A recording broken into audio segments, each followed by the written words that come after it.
To be forgotten is a peculiar kind of pain. It's not a sharp, sudden wound like a betrayal, nor is it the dull, heavy ache of loss. It's a hollowness. It's the feeling of being a ghost in your own life, a silent echo in a room full of noise. For the first 18 years of my existence, that was my reality.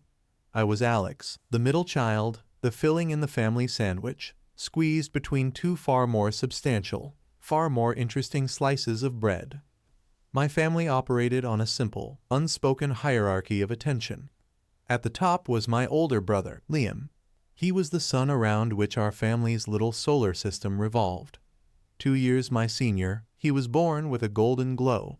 He was athletic, charismatic, and effortlessly popular. My parents' pride in him was a tangible thing, a thick, warm blanket that covered him from head to toe. Their conversations were peppered with his achievements.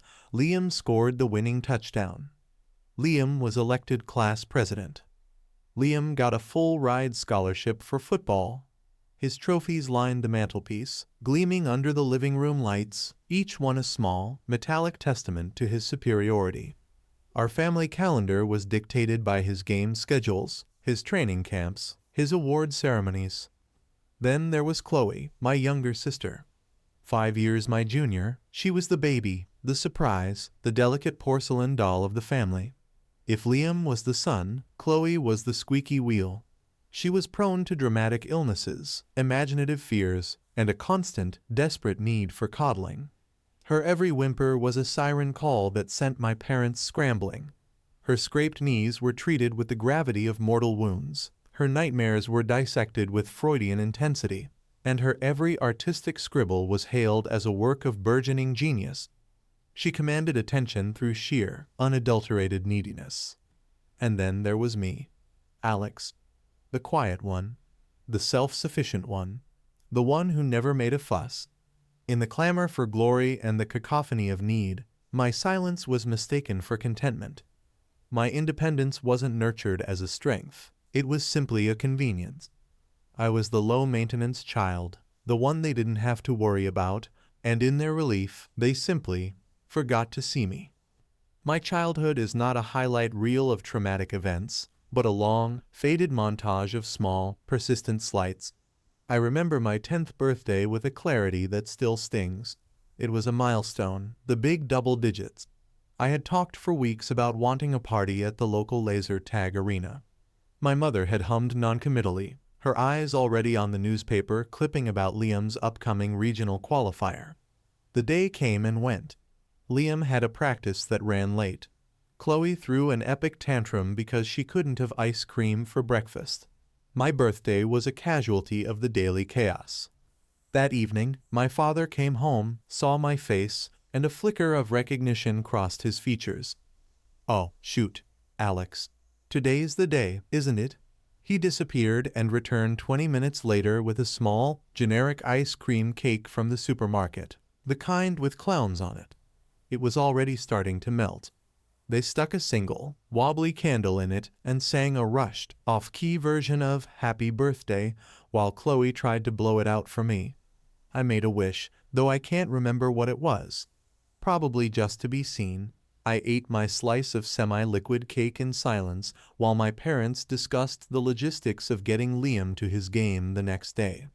The clowns on the cake seemed to be mocking me with their painted-on, permanent smiles. School was my only refuge. Not because I was popular, I was as invisible there as I was at home, but because it was a world of logic and rules. In math, the right answer was always the right answer.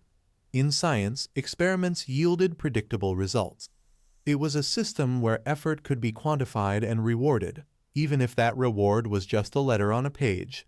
I excelled, not in the flashy way Liam did, but quietly, consistently. I'd bring home a report card with straight A's, and my mother, while signing a permission slip for Chloe's field trip, would glance at it and say, "Oh, that's nice, honey. Keep it up." There was no fanfare, no trip for celebratory ice cream. My A's were just another sign that I was fine, that I didn't require any additional input. They were a confirmation of my low-maintenance status. The starkest contrast came during my sophomore year of high school. I had discovered a passion for computers. The school's computer lab was my sanctuary. The hum of the servers was a soothing mantra. While Liam was on the field, chasing a leather ball, I was in the digital world, chasing lines of code. I taught myself to program, starting with simple games and moving on to more complex applications. I found a sense of power and control in this world that was absent in my real one. I could build entire universes with nothing but logic and keystrokes. I saved up for months from a part-time job bagging groceries to buy a used, second-hand desktop. It was old and slow, but it was mine. I asked my parents if they could help me pay for an upgrade, a better graphics card and more RAM, so I could run more complex simulations. I made a presentation, a PowerPoint with charts and justifications, trying to frame it as a legitimate educational pursuit. My father looked at my proposal, a bemused smile on his face. "Alex, this is a lot of money for a hobby. Liam's new cleats and helmet for the season cost a fortune, and Chloe's orthodontist, well, a hobby. That's all it was to them. Liam's football was an investment.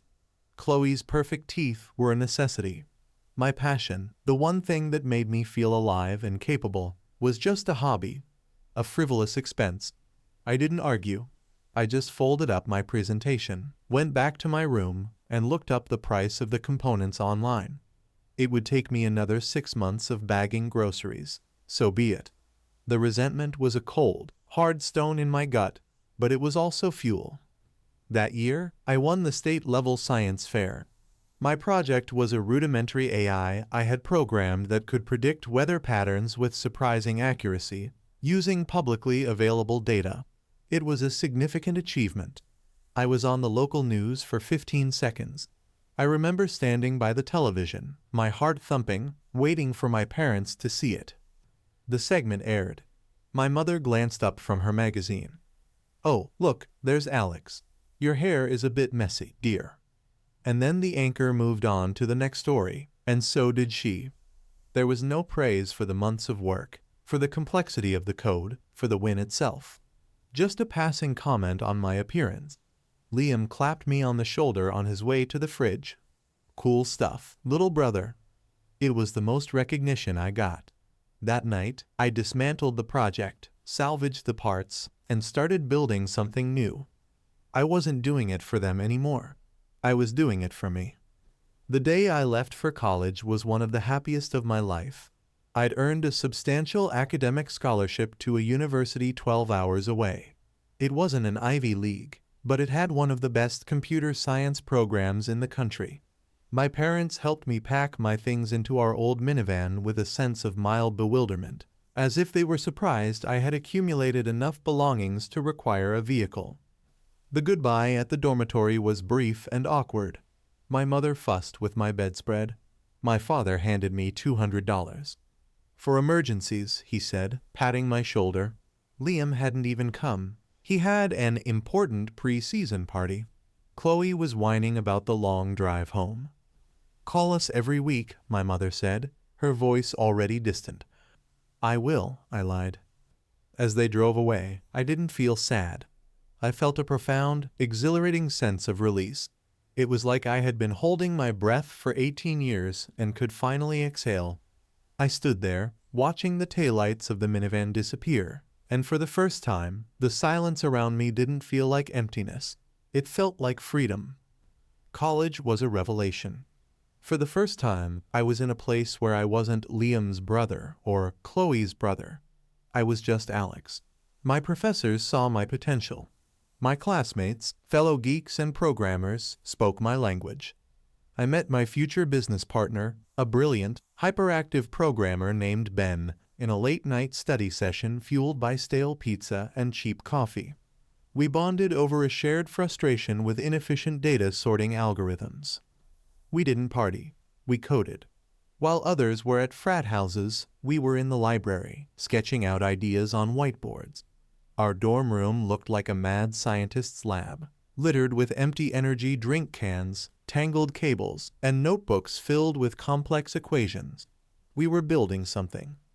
The idea that would make me rich was born from that very specific frustration.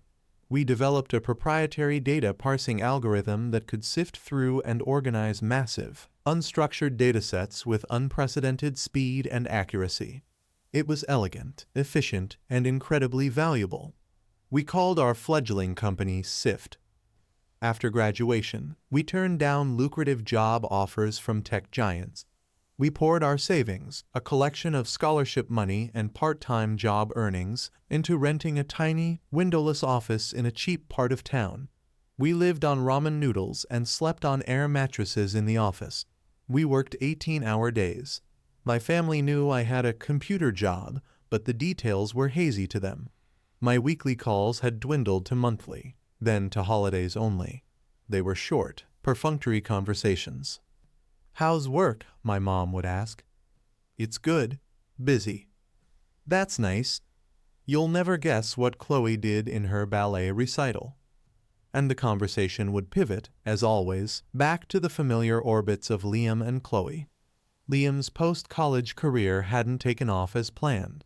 His football dreams fizzled out after a knee injury, and he was now a moderately successful regional sales manager for a sporting goods company, chasing the ghost of his former glory.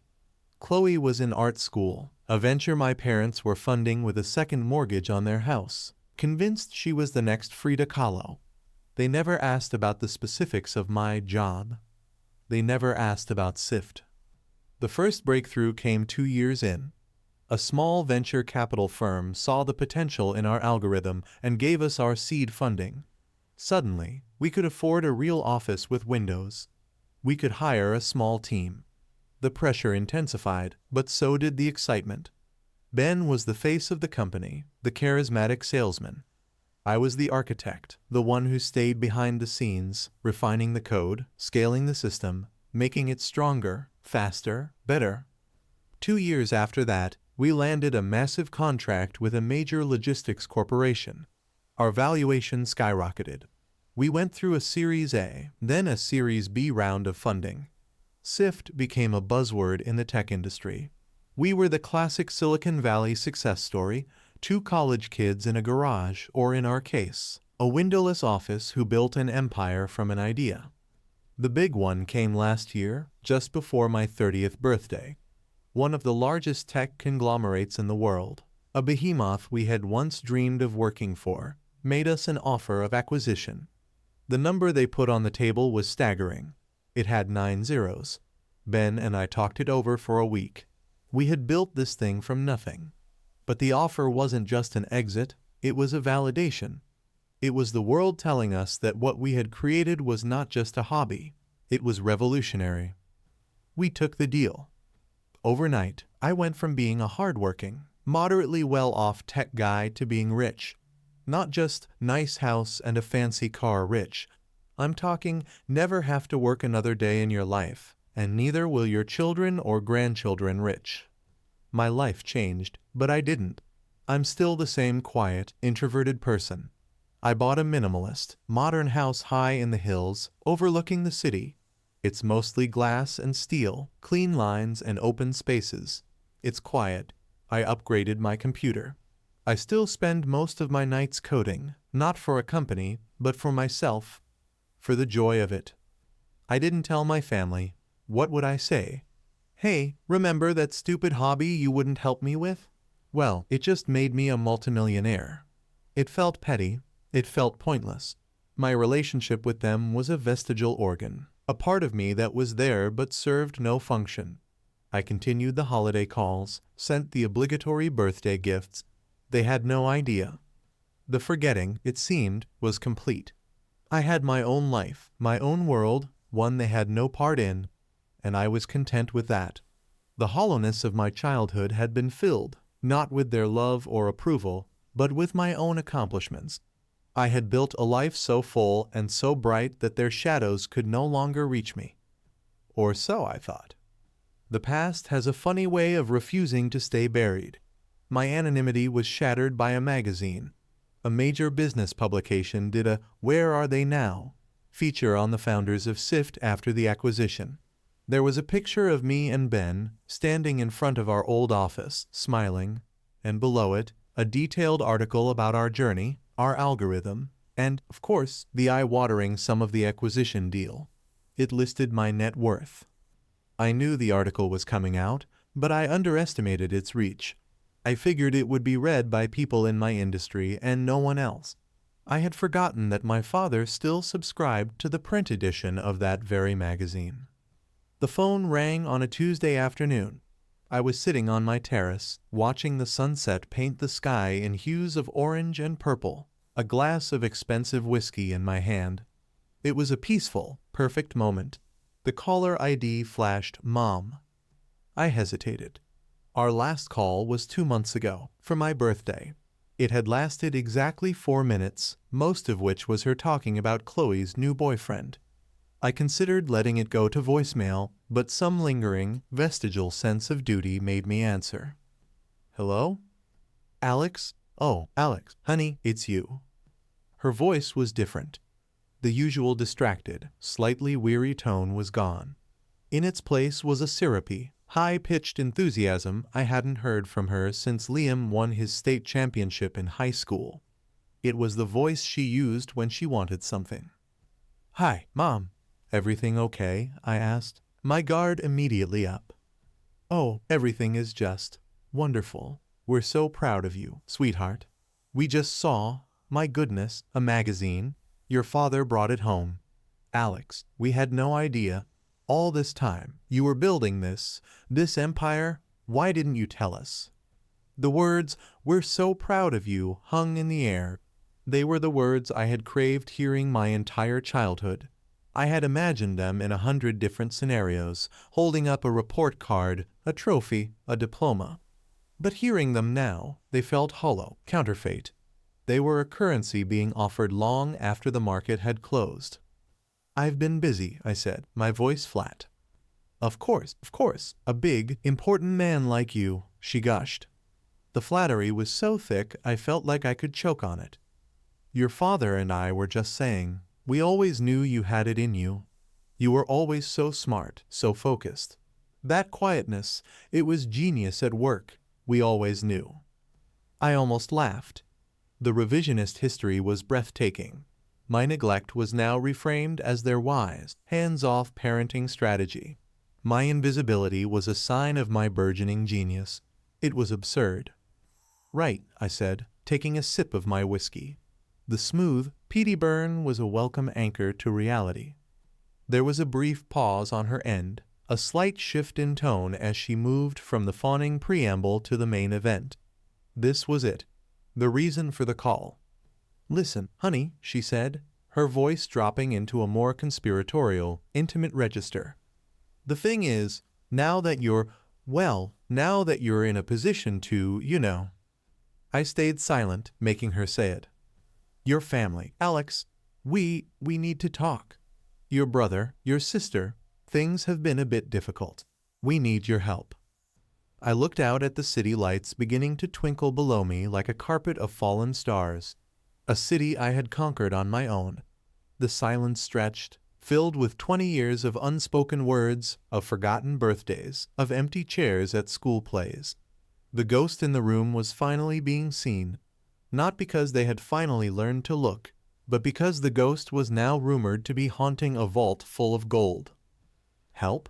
I finally said, the single word feeling heavy and foreign on my tongue. What kind of help? The line was quiet for a second, and then her voice came back, no longer sweet, but filled with a steely, unearned sense of entitlement. Well, Alex, you owe us. It's time you finally did something for this family. The words, you owe us, echoed in the pristine silence of my terrace long after I'd ended the call. They were an invoice delivered 20 years late, a bill for a service I had never received. Owed them. For what? For the space I took up. For the food I ate while being treated as a piece of sentient furniture. I looked at the half-empty glass of whiskey in my hand, the amber liquid catching the last rays of sunlight. It cost more than the melting clown cake from my 10th birthday. The irony was so bitter it almost overpowered the taste of the peat and smoke. I knew this was just the opening salvo. My mother's call was the reconnaissance mission. The full-scale invasion was yet to come. I didn't have to wait long. My phone buzzed again an hour later. It was Liam. I let it ring 4 times before answering, taking a slow, deliberate breath. Alex, little brother, man, I saw the article. Unbelievable.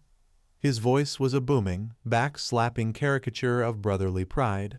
It was the same tone he used on potential clients, a tidal wave of bonhomie designed to sweep you away before you could check the fine print. 9 zeros, dude. 9. You sly dog, keeping that all to yourself. I always knew you were the smart one. You once told me I'd get carpal tunnel and die alone in a dark room, I reminded him, my voice devoid of emotion. He laughed, a loud, forced sound. Hey, that was just brotherly motivation, see? It worked? Listen, we've got to celebrate. Properly. You, me, a couple of prime cut steaks, a bottle of something I can't afford.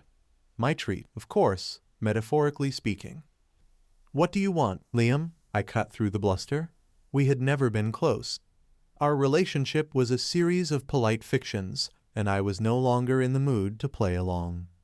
The joviality in his voice deflated, replaced by a strained sincerity. Look, Al, things have been tough. The sporting goods market is brutal. I've got this business idea, a real game changer.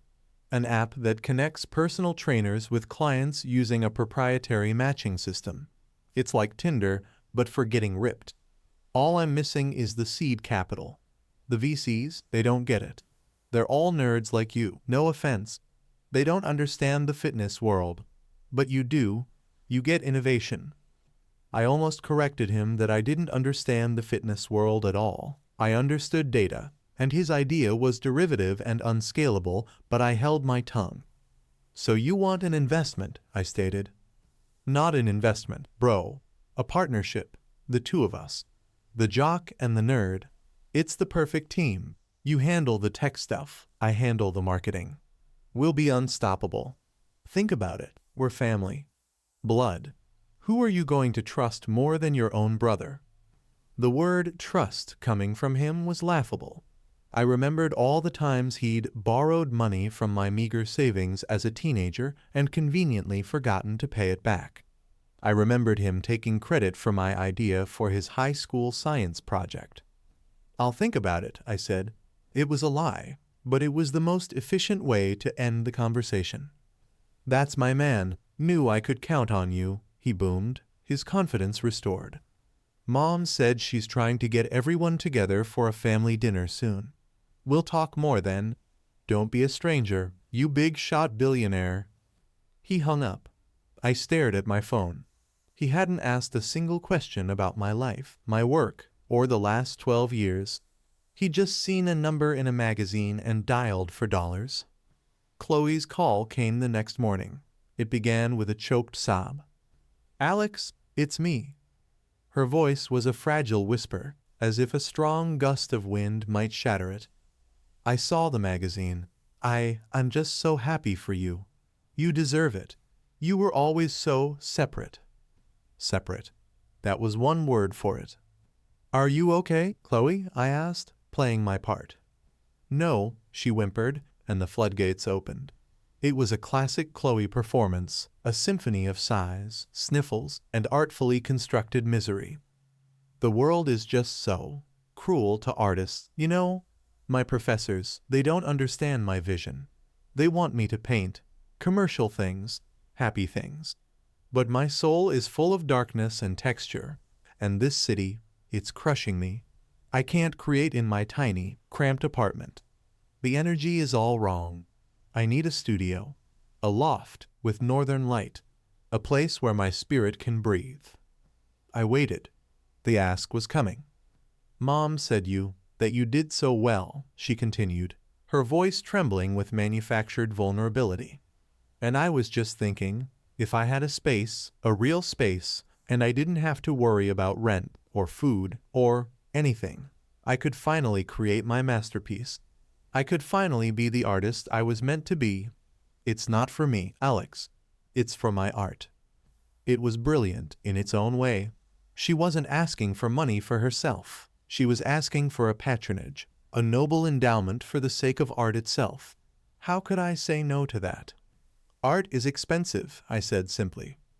But it's an investment in beauty, an investment in the family's legacy, she cried. Imagine Liam the business tycoon, Chloe the celebrated artist, and you, the genius who made it all possible. We could be like the Vanderbilts, the Kennedys. The Kennedys. The delusion was staggering. We weren't a dynasty. We were a collection of strangers with a shared last name and a long list of grievances. We'll talk at dinner, I said, echoing my line to Liam. It was becoming my new mantra, a way to postpone the inevitable. The family summit, as I had begun to call it in my head, was scheduled for that Friday. My mother insisted on it. We'll come to you, she'd chirped over the phone. I shut that down immediately. The thought of them in my house, their chaotic energy seeping into the clean lines and quiet spaces of my sanctuary, was unbearable. No, I said, with a finality that surprised even me. I'll book a table somewhere. I chose a restaurant downtown.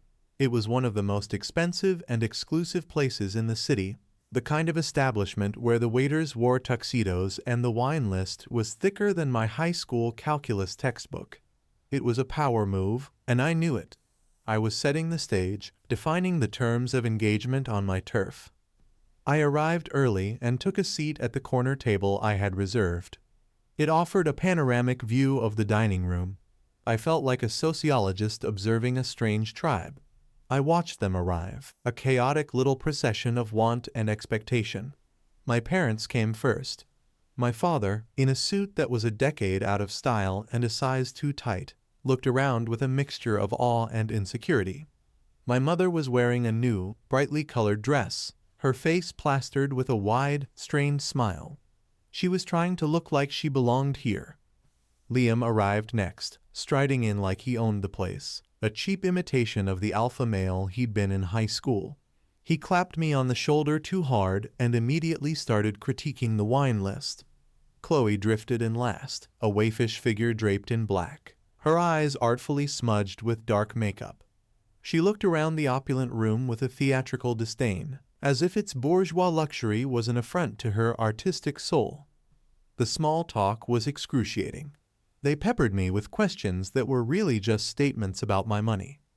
"Alex, this place is incredible, must cost a fortune," my mother exclaimed.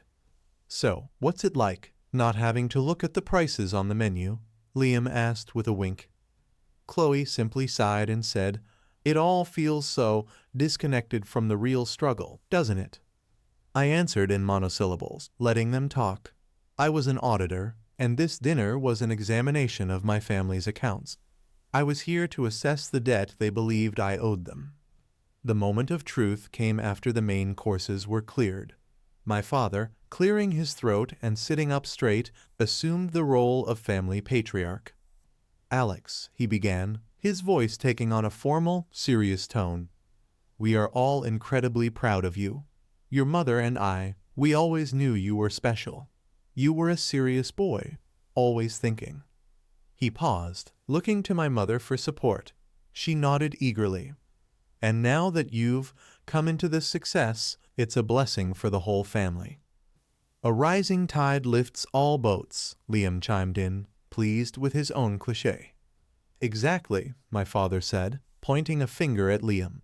"So, we've been talking, as a family, and we have a few ideas. A family plan, you could say, to make sure we are all secure, and that your success benefits everyone who supported you." Supported me? The words were so outrageously false that I felt a strange sense of calm descend upon me. The absurdity of it was clarifying. "First," he continued, looking at a small note he'd pulled from his pocket, "your mother and I. We have that second mortgage we took out for Chloe's art school. It would be a great weight off our minds if that was taken care of. And a small investment portfolio for our retirement. Nothing extravagant. Just to be comfortable." He looked at me, expecting a nod. I remained perfectly still, my expression unreadable. He cleared his throat again and moved on. "Then there's Liam. He has a brilliant business plan. Truly, he just needs the capital to get it off the ground. He's put together a proposal. It's a sure thing. An investment in him is an investment in the family's future." Liam puffed out his chest, trying to look like a captain of industry.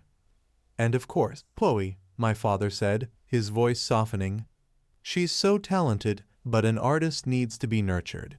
She needs a proper studio, a place to live and work without financial pressure. We think a small trust fund would be the most sensible way to manage that, to free her to create the art she was born to make." They all looked at me, their faces a mixture of greed, hope, and absolute, unshakable entitlement. They had carved up my fortune like a birthday cake, each of them expecting a generous slice. They had sat around a table, without me, and planned out how to spend my money, the money I had earned through 18-hour days, sleepless nights, and a level of focus they could never comprehend. I took a slow sip of water. The silence at the table stretched, growing heavy and uncomfortable for them. For me, it was familiar territory. "No," I said. The word was quiet, but it landed in the center of the table with the force of a bomb. My father blinked. "What? Alex, I don't think you understood." "I understood perfectly," I said, my voice as cold and precise as a line of code. "You want me to pay off your mortgage, fund Liam's vanity project, and put Chloe on a permanent allowance. The answer is no." "But we're family," my mother gasped, her hand flying to her chest. "We supported you." This was the moment, the culmination of a lifetime of being overlooked. The ghost was finally going to speak. "Supported me?" I asked, and for the first time, I let the ice in my voice crack, just a little, to show the fire beneath. "Let's conduct a brief audit of that support, shall we? Let's start with my 10th birthday. Do you remember it?" They stared at me blankly. "Of course you don't," I said. "It was the day of Liam's pre-season practice. Chloe had a tantrum. You forgot. You brought home a melting clown cake from the supermarket 6 hours late and sang a 30-second song before turning your attention back to Liam's schedule. That was your support." I turned my eyes to Liam. "You want me to trust you with a partnership. You, who stole $50 from my desk drawer in 11th grade to buy concert tickets and swore you didn't. You, who called my passion a hobby that would get me nowhere. My hobby, as it turns out, was a slightly better investment than your high school football career." Liam's face turned a blotchy red. He opened his mouth, but no sound came out. I then looked at Chloe, who was staring at me with wide, horrified eyes, her artistic sensitivity curdling into shock. "And you want a trust fund to create your art, the art my parents went into debt for. I asked for $100 to upgrade my computer for a programming competition once. A computer I had bought myself, bagging groceries. I was told the money wasn't there because Chloe needed new ballet shoes and braces.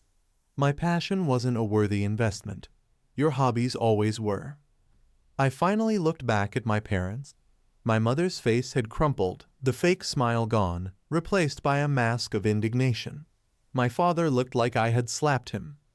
"You didn't support me," I said, my voice low and steady. "You ignored me. You forgot I existed until you saw my name in a magazine next to a number with 9 zeros. You aren't proud of me.